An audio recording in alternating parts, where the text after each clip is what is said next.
the time for Desert Oracle Radio, the voice of the desert.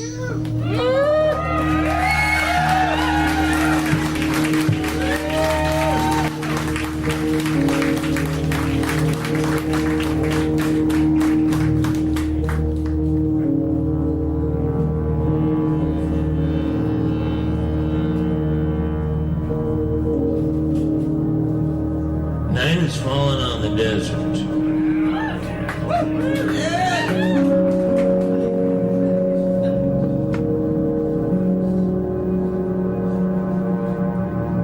And it's that time in the Southwest that makes it all worthwhile. That makes the summers worthwhile and makes the wildfires sort of worthwhile.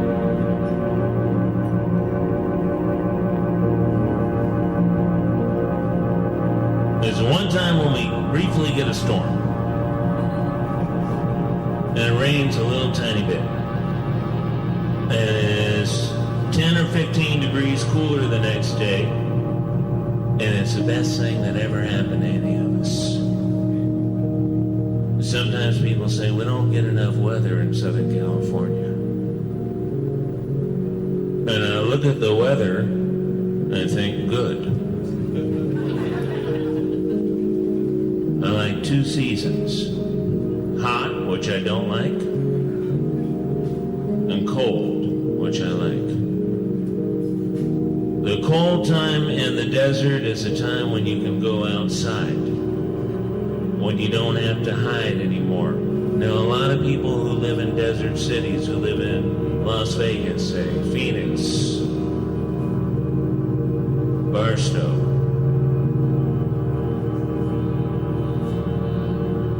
they make it through the 6 or 8 months of summer by always being in air conditioning. But then we had the pandemic, and once we had the pandemic, we couldn't go inside anywhere. And then we realized, oh, for God's sake, it's 120 degrees in Phoenix, where millions of people live, and it's that way for half the year.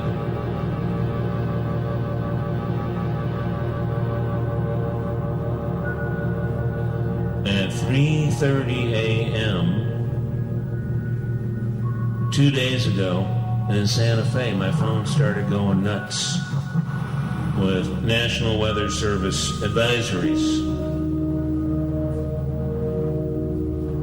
It said, do not attempt to drive between 3:30 and 6:30. And as I, like most people, was in bed at that time, I wasn't planning to drive, but I thought, what the hell kind of storm prompts that sort of warning? Don't even try to drive. What if you need to go to Jack in the Box or something? Which is all that's open in most towns in America now, after dark. So as soon as it rains in the desert,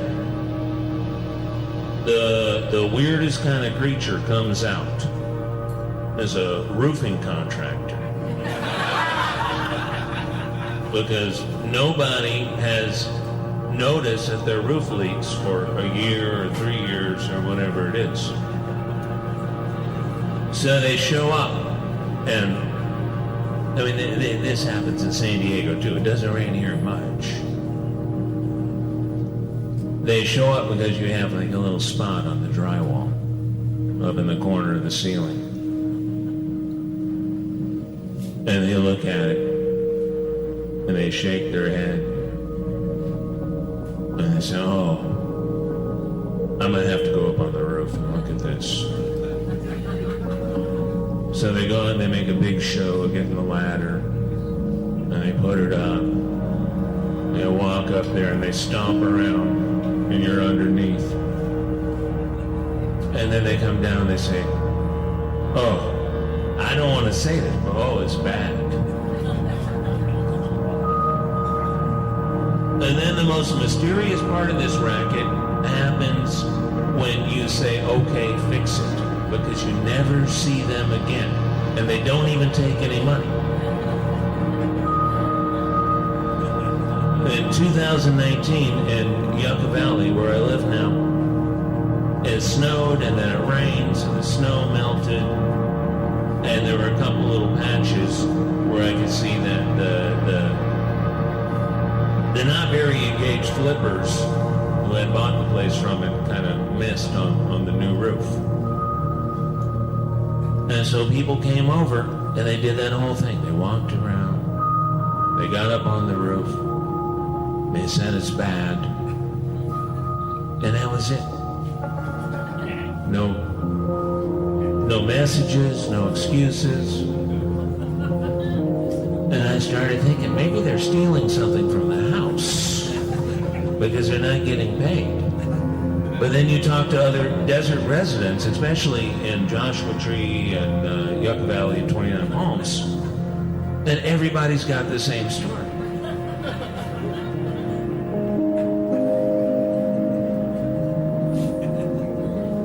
A lot of people have moved out to rural desert towns in the past 2 years for whatever reason, and once that happens, you start to realize what things you need in a town.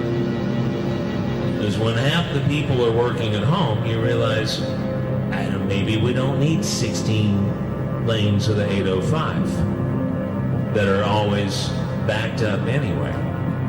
Now all of a sudden there's not a lot of people on the freeway. And then people don't want to go to stores. So, well, local stores are great. A local bookstore. Do we have the local bookstore representatives here? As one of the interesting things that happened in publishing in the last 2 years is independent bookstores have been the main movers of books outside of online. So you need those. I don't think anybody cried too much about like Circuit City, being gone. You can get your dryer off the internet, it doesn't matter. It's not like a local shop is selling it. When travel shut down, we didn't need giant airports. And you come down to a handful of things that you think, this is why I want to live somewhere in a community. Like if you walk down this street right here, they're all here. But there's about 1 million square acres of San Diego strip malls around this that you wouldn't miss, really, unless you owned it and you got rent on it. So what makes a community, you find out in something like this, ends up being a very little narrow strip. And you could have that anywhere. Flagstaff, Arizona has it. A little walkable downtown, bars that people go to, galleries with a bunch of bad art, all the things that make a place local and unique. And you find that in Norman, Oklahoma. You find it in certain neighborhoods of Santa Fe. You find it in a couple little desert towns like Moab, Utah. Sedona, you kind of find it, but it's also kind of a large golf club. So it's hit or miss. It's like expensive steakhouse, crystal store. And that's about it. And t-shirt shop. Helicopter tours.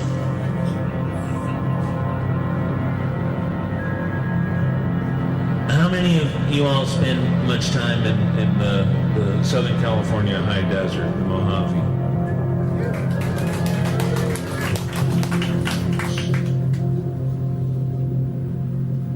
One thing you see there is that there's not much in the way of any functioning towns. People live there. Yucca Valley started mostly as a retirement community. It made the U.S. News and World Report 1999 100 best affordable retirement towns.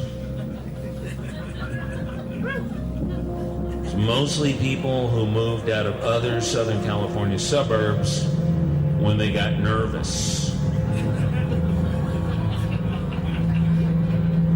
So they went to this kind of all-white, all-evangelical Christian U.S. News and World Report retirement community, which they incorporated, and they put some subdivisions way up here and there. No sidewalks. You couldn't walk anywhere if you tried. And then down in the town itself, where there used to be some kind of honky-tonks and some fun places, they put on a bunch of banks, bank branches, a couple of supermarkets, Ross Dress for Less. And that was it. That was downtown Yucca Valley. They were very happy. And then you people discovered the desert. And you started moving up there and planting cactus and stuff in front of the houses instead of Bermuda grass sprinkler systems. You didn't play golf, so the golf course just went to seed.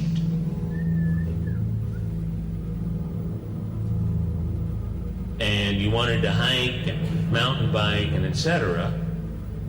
So you started asking for bike lanes, and before long, the places where people used to, peacefully shoot up refrigerators with machine guns,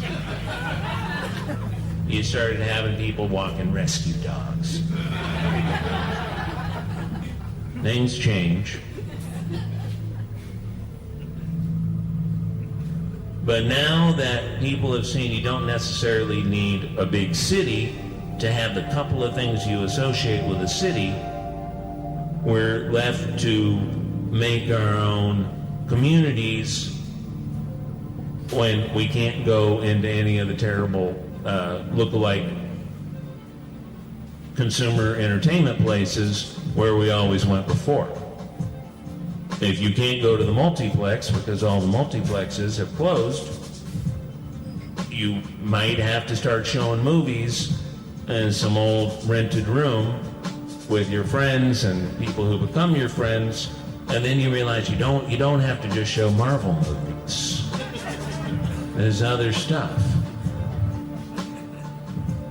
And when the schools close, as they did for some 2 years, then the question is no longer the public school or can I come up with the money for some sort of private school. The question becomes, what do we do instead of school? So people started teaching their own kids.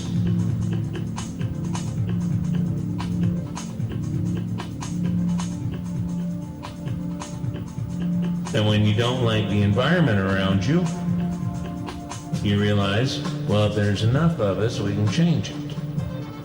So a group called the Mojave Desert Land Trust started a dozen years ago in Joshua Tree, made up of just regular people who were not scientists or biologists necessarily, although many of them joined later.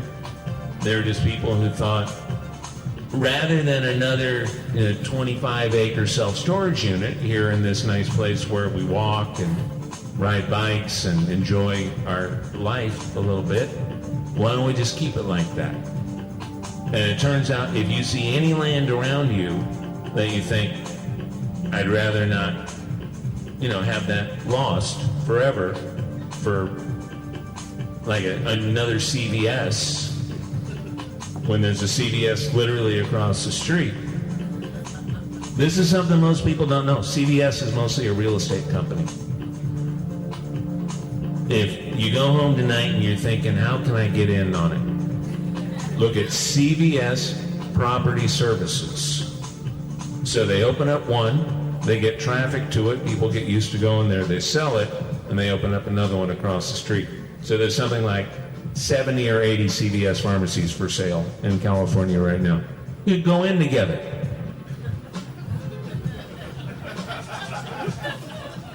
Or you can put a little bit of money into land trusts and you start immediately affecting your environment. You can do it really quick because there's grant money, federal grant money, state grant money, nonprofits that if they say, okay, there's people on the ground who will watch over this piece of land, we'll come up with the money. For instance, a lot of old ranches in California. San Diego used to be filled with ranches. East County used to be filled with ranches. And it was cows in this place where nothing much grows on the ground for the cows, like the Southwest in general, don't make a lot of money. But a subdivision does. So it's natural that you'll sell a ranch. Now you can get a conservation easement and get an annual income from it, like a lot of ranches up in the Eastern Sierra, the 395. So ranchers are now doing this, and now you have a new bunch of people who are interested in, protecting the environment, etc., which is generally a good thing. Yeah. And one thing that a lot of people who are interested in climate change solutions, etc., don't know about, just because it hasn't been publicized very much, because it hasn't been studied very much, is that deserts are one of the top carbon sinks that you can have. It's not just the stuff growing on top, it's the cryptobiotic crust and the networks over thousands of square miles in the Mojave alone that store carbon. So when you upset that stuff, then you're having a carbon gain in the atmosphere. It's a very easy way. And if you don't like taking care of your yard, it's the best thing. Because when I look out at my little acre in Joshua Tree, whatever's going on is rewilding, they call it now.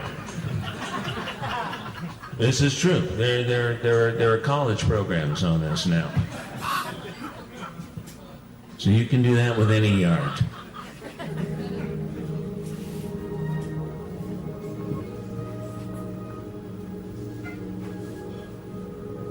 Thank you all for coming out on a school night.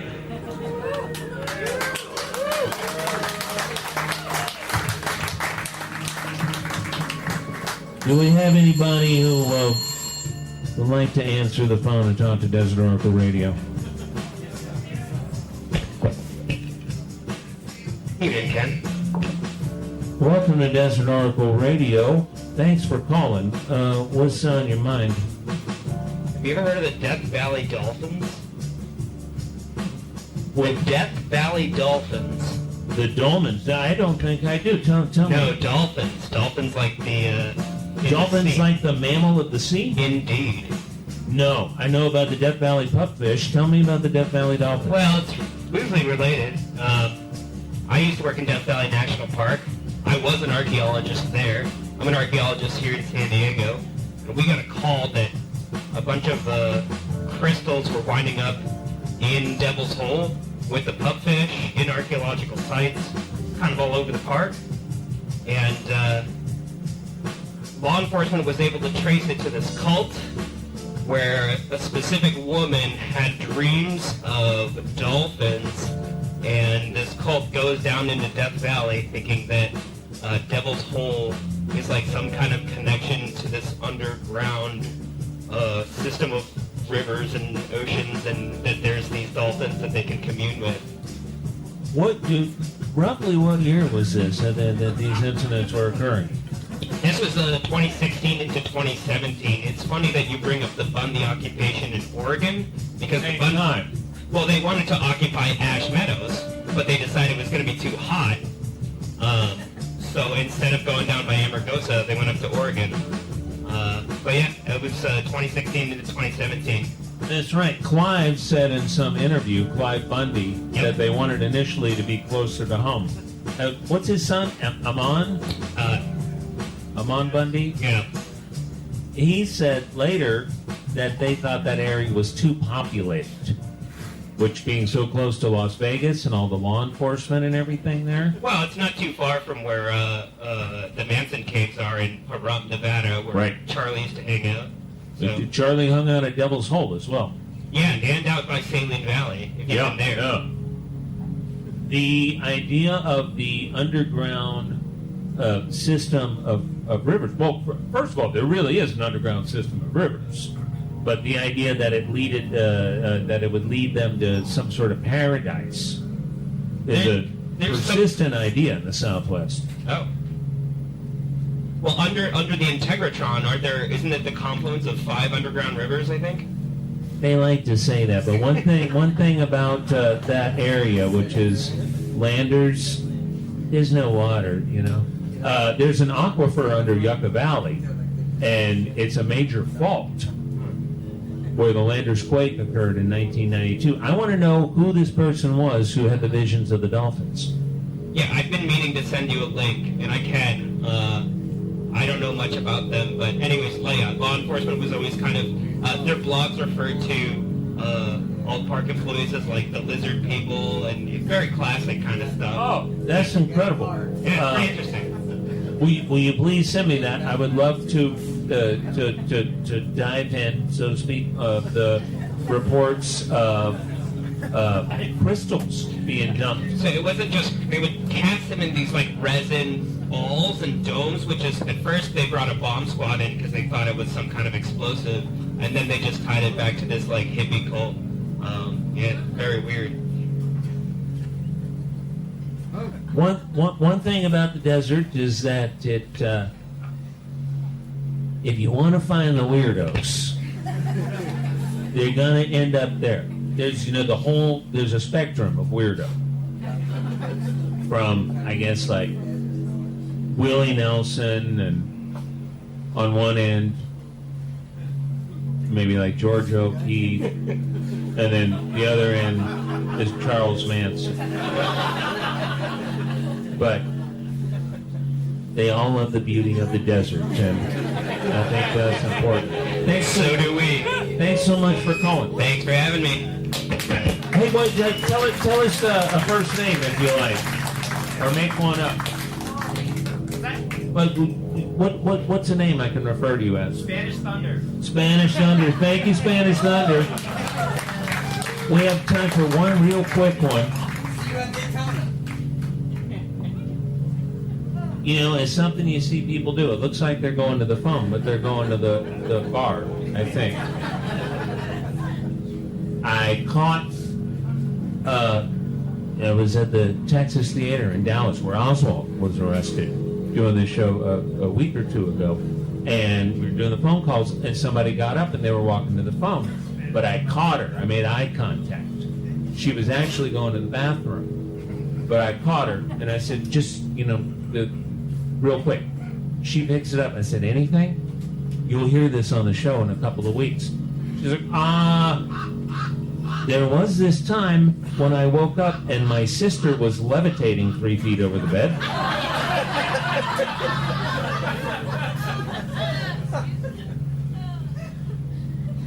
So I always try.